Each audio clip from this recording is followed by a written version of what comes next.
This is Listening with Franklin Livingston, and our guest is Noah Benson.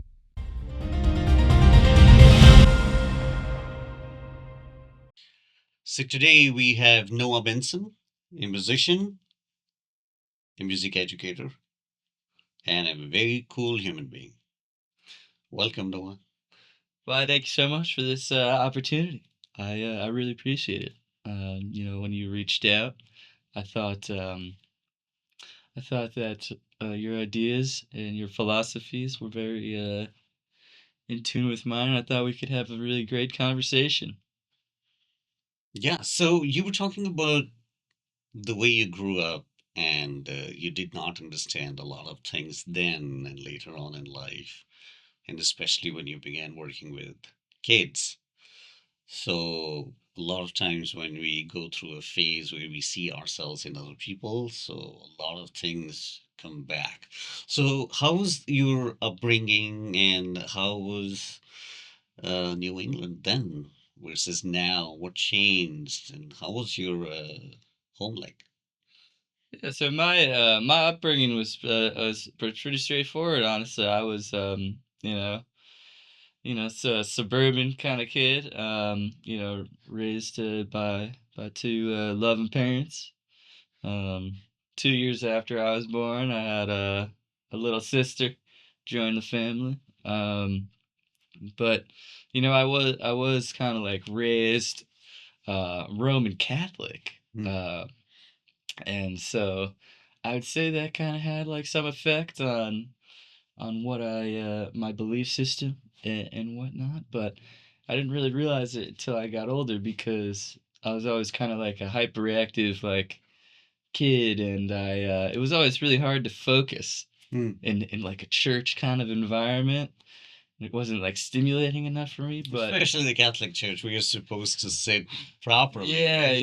it's like, it's Catholicism is definitely more lax like than maybe other sects of Christianity, but nonetheless, I didn't really realize until I got older the metaphors that were being preached, and I'm not currently a religious person. I was confirmed. I was baptized. Sometimes we'll go to church on Christmas. Like I still celebrate Christmas, but I didn't appreciate it until I got a little older and more tame in my attention, and only to realize that all the years that went by of me not going to church, I kind of found like um, my own sort of metaphors and how to be a good person, really, as opposed to being told by the church, but it kind of converged a little bit, you know. So, what were using this term metaphors? What would be some examples of those metaphors that you listened to and uh, maybe heard, and then later on you developed, all right, you know, that's what it means or how it relates to me now? Yeah, so I don't necessarily remember any specific like metaphors. I mean, Jesus was like, he turned the water into wine, blah blah blah, like fed 5,000 people with bread, but um I most all of those metaphors I've realized like most of them are not so much about like selling a sort of like you know false sense of security to someone rather than giving examples of how to be a good person to other people around you, and how to put others before yourself, and that is something that I didn't value as much as a kid, but only because I kind of had my own path of figuring that out myself. So, At home, in addition to the church, what was the belief system in terms of cleanliness or discipline, about eating, not breaking things, or, Mm. like a lot of people don't use this phrase belief system, but I say there's always a belief when parents say don't do this or do that, or they try to make sure that as a kid, as a toddler, you don't go and put your hand into the fire. Yeah, so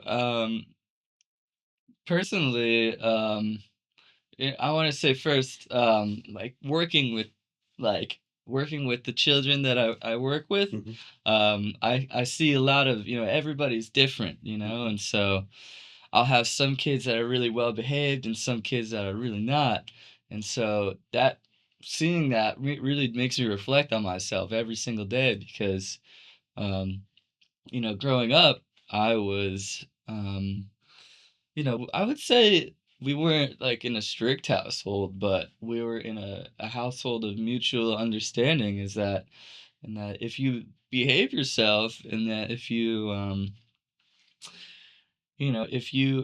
if you apply yourself at in your duties and school and chores, then uh, the level of stress in the household, you know, goes down. And so, um, I can't really, I think maybe at like an early age, I realized that, I just, pulling my weight and, obeying, my mother and father's orders, was the best way to go without, punishment or whatever, because I wasn't a perfect kid. Like I would have timeouts or like, Mhm, I'd be, sometimes I would like go to bed without dinner or mhm, something just because, I would, misbehave like any other kid. But, um, overall, like I do believe that kind of planted a seed on how I would go about my life going forward. So both your parents were Roman Catholics? Yes, yes, they were. But we because we kind of like fell out of it. It wasn't there wasn't any hard fast moment where we stopped. It was kind of just fizzled out. Gradually, yeah, Yeah. yeah. But they were, so you went through this confirmation and baptism. Oh, so were they big on this catechism, or you have to get confirmed and then get your Holy Communion, or it was because you guys were just going to a church and then it happened? So I was baptized because my grandfather on my mother's side, we were really close, and he was a religious man, a Mhm. very smart man. He was a professor of economics at Long Island University, was formerly CW Post, for over 30 years, and unfortunately he passed in 2012. But he was very adamant about it, I believe, and it's he honestly, like, looking back, is one of the biggest role models of my life, and I think about him every day. Um, but he never let like religion, get in between like, deep talk and like, tough conversations. I feel like some people can be like, if you're like a fundamentalist kind of like, you gotta step around and like, especially when it comes to like sexuality or like um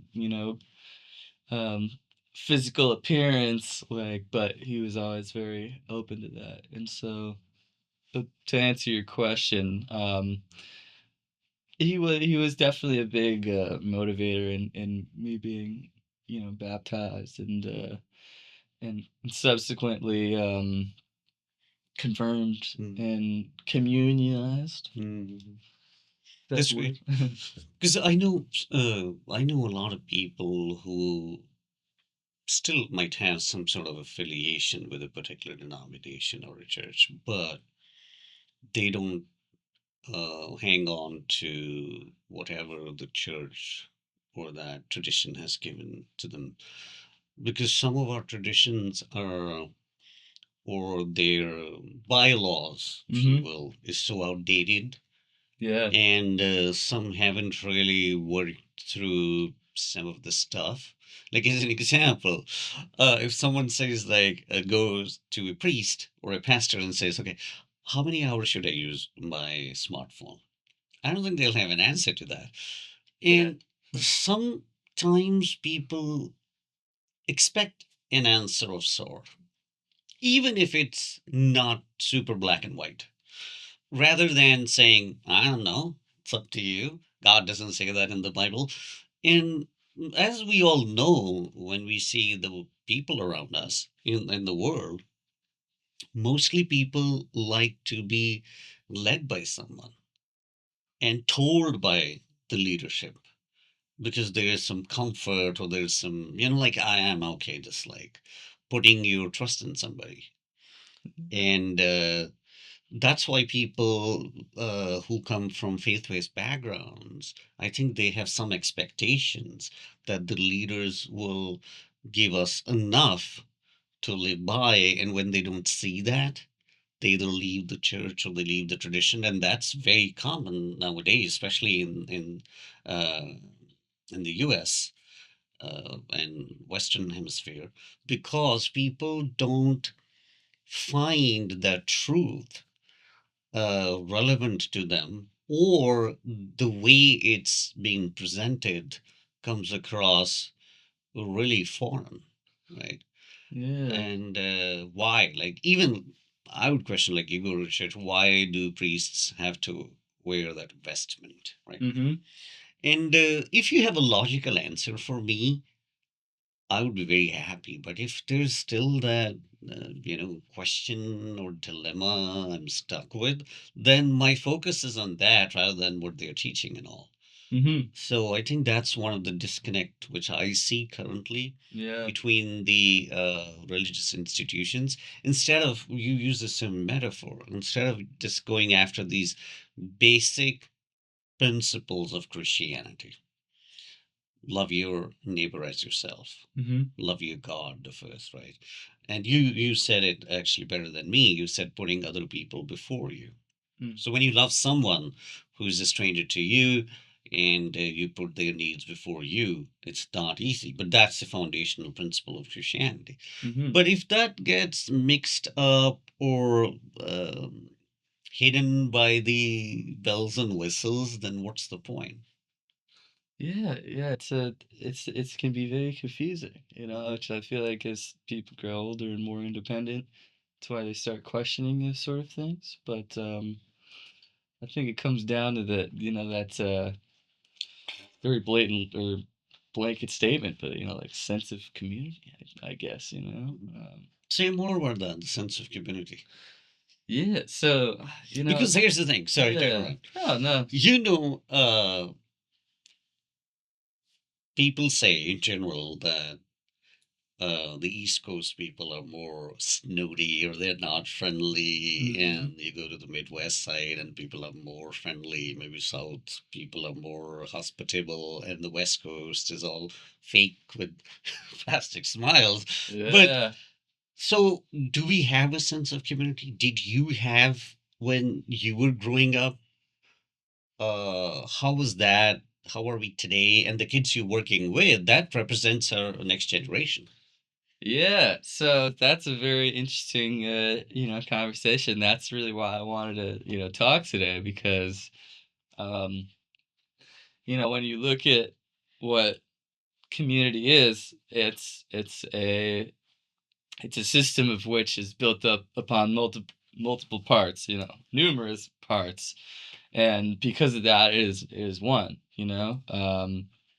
But I feel that, community is not only like the driving force behind our species survival, but um, it's what gives people happiness. And I feel like like what you were saying about how Midwesterners can be like, like Milwaukee or Minnesota nice or something, and then you know plastic smiles on the West Coast. I feel like it can, that's like a very that's a good like example of how we can kind of look at certain communities. But I feel like when it comes to um my background, at least, and how I like how I grew up and how I maintained my happiness and a healthy life is through my support system, my friends, my family, and my pets. But I'd say what just personally, I feel like ego definitely has a lot to do with how you can adjust yourself in a community. And that's the only reason we're sitting here today, is because our ancestors were smart enough to not be grumpy like hermits, and not want to like participate in society, um because they wanted to move on. And we as humans are kind of like always looking up. Like we're the only species that like looks at the sky, if you think about it. Yeah. Yeah, like no like a horse or a lion or like a They can. maybe like a meerkat, like. Mhm. But because we have the forethought to be safe in our communities that are established, so we can have free thought to explore beyond that. But again, this is all very the reason I wanted to come on. It's all Mhm. very, I could talk about this all Yeah. day. So here's the question. So your friends or support system, uh, is everybody in that group? I'm calling it a group. Mm-hmm. Uh, Gen Z, or you also have a bit older people or younger or. Yeah, so I'd say my friend group is like, um, I have friends that are, most of my friends are kind of my age. I'm thinking of like, my groups that I'm in, like making music, and but also, my most of my childhood friends, I'd say, are like my age. But Mhm. as I've grown older, like, I've been able to meet people, older. Some of my coworkers are like, just going to college. Um, but yeah, it's mixed, I'd Diverse, say. yeah. Yeah. So if you were to pinpoint just one thing that's common that makes it a community, the term you use, hmm what that might be. I would say uh, compromise, because In a positive way, because some yeah, people also say, oh my god, compromise is a negative word. We also live in a culture where certain terms have negative connotations, so I always say, okay, totally. clarify that a little Yeah, bit. so what I mean is like, you know, compromise, I feel like is an afterthought of self-awareness, I feel. And so in order to compromise with someone, for example, like, um, if we're making like a song or whatever, my buddy Chris on the keyboards is like, "Hey man, like what if you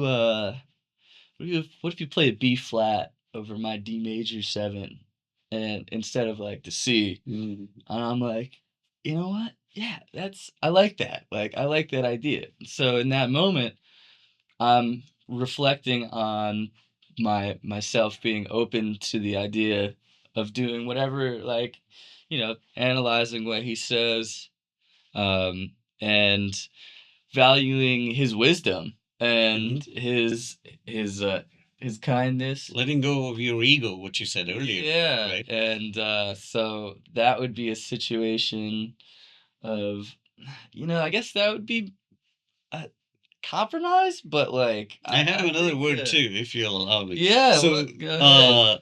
that's what I call listening. Yeah. That's why the show has listening in the title, Mhm. because a lot of us, we would hear someone and then we're like, yeah, I'm gonna do whatever I want to do, right? Mhm. And it's not listening, because listening gives room to develop something better, Mhm. whether that's music or our personality. And you know more than me that we live in a culture where, first of all, giving an advice is not a thing. Music is a little different in general. Even when, this is my experience, people, friends would talk and they'll, oh, I'm struggling with this, what should I do? And the answer will be, yeah, maybe this is this and this is that. See, whatever you feel like doing, because we have a fear of instructing someone, we have a fear of giving our advice, because this is another word we use mostly, most of us, negatively, judging, right? Mhm. Oh, I'm going to get judged. Why am I telling her or him? And Yeah. then you keep that wisdom to yourself, Yeah. and then we are not trained, or we have no upbringing in terms of listening to others and making corrections, and Yeah. then we see the results of that in the broader community.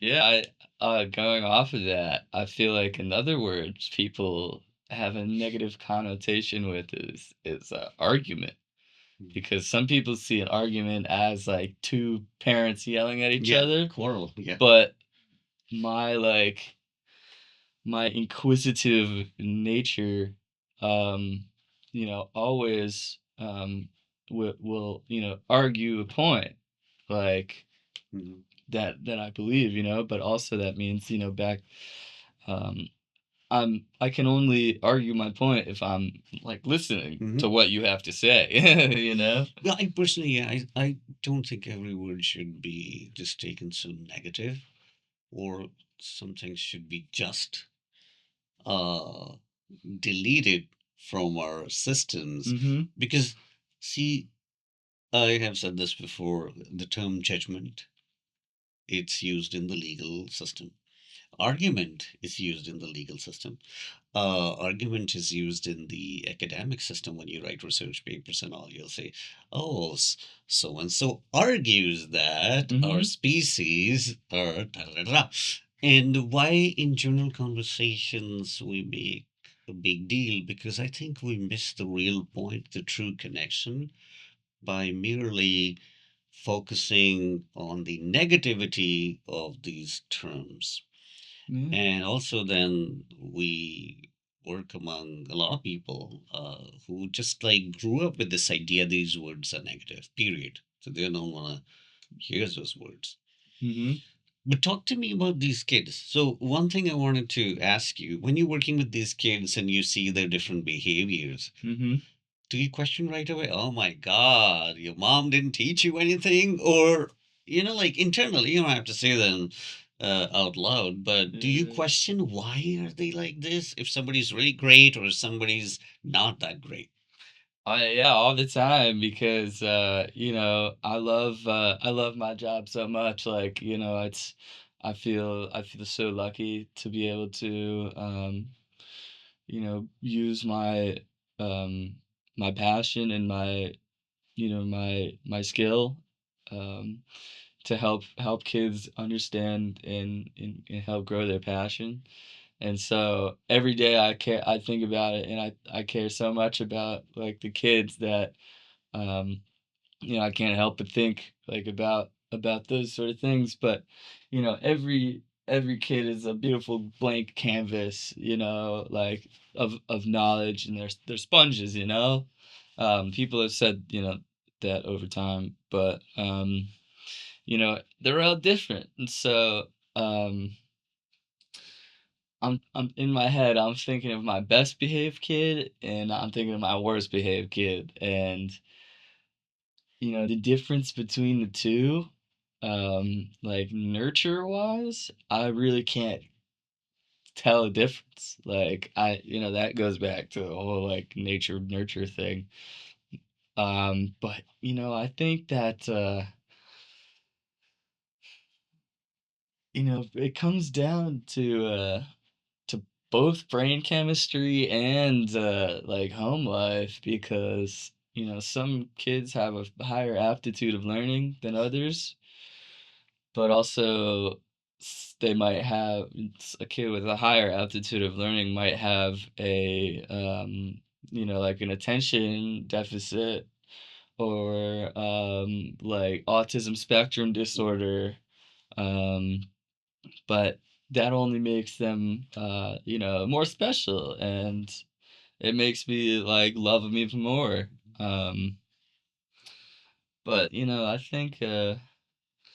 think about it all the time. But I Mhm. would love to like understand, and I don't know if I ever will, but um I feel like that it helps me grow as well as a teacher but also as a person, because I only want to get better for my kids, and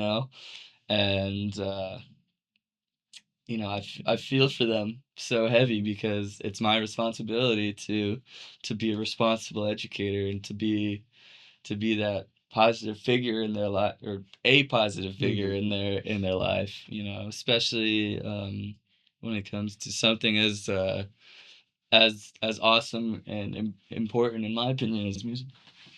Mhm. Mhm. So these kids, would you say they have more of the same social class background, or they're from different economic and social Mhm.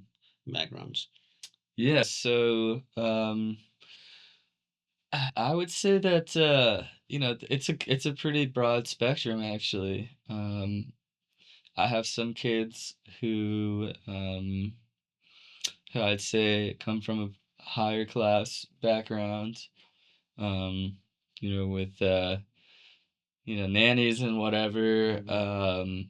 and you know then I also have kids who are um, come from like less of a opportunistic household, and so um, now that you asked me that, I literally just got reminded of one of my students who like I I'm thinking of two different students right now, Mhm. both of which are lovely kids, but they could definitely be a little bit more better behaved, and I'm now realizing that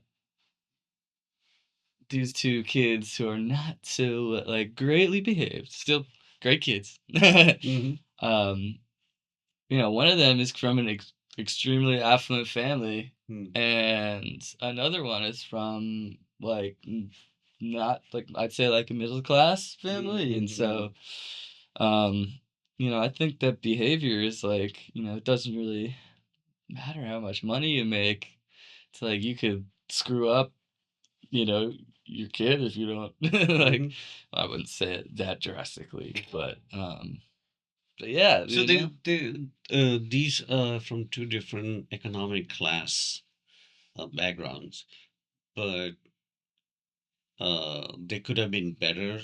So maybe their parents didn't focus on the kids Yeah. and their habits and stuff. Yeah, honestly, I think it doesn't matter if you're like a billionaire or like lower class or like um you could still like, be dramatic Mm. and raise a kid that's like, not. I think it goes back to the same ego, because if we expand on ego, then because when parents, you talked about this argument or parents quarreling. You painted a picture there, but say these kids, I don't know these kids, I'm just talking Mm-hmm. hypothetically. A kid is born into a family or household where the kid sees parents being very egoistic and all, or just being not nice or polite to each other. And then that gets translated into the kid. And that could happen even among poor people. As you mentioned, it doesn't matter if you're billionaire or poor, right? Yeah. Yeah. But the kid certainly, in my opinion, gets influenced from somewhere. Yeah. And if the kid has only been at a home uh, before school, then might be the home. Yeah, it's that's very it's a very deep topic, and I wish I would love to research more on that, Mhm. because as an educator, like I want to do the best that I can do to Sure. not like, could be a negative influence. Hmm. Well, I know I'm not, but Sure. Yeah, you you want to know. become better and better and better. Yeah. Yeah. Exactly.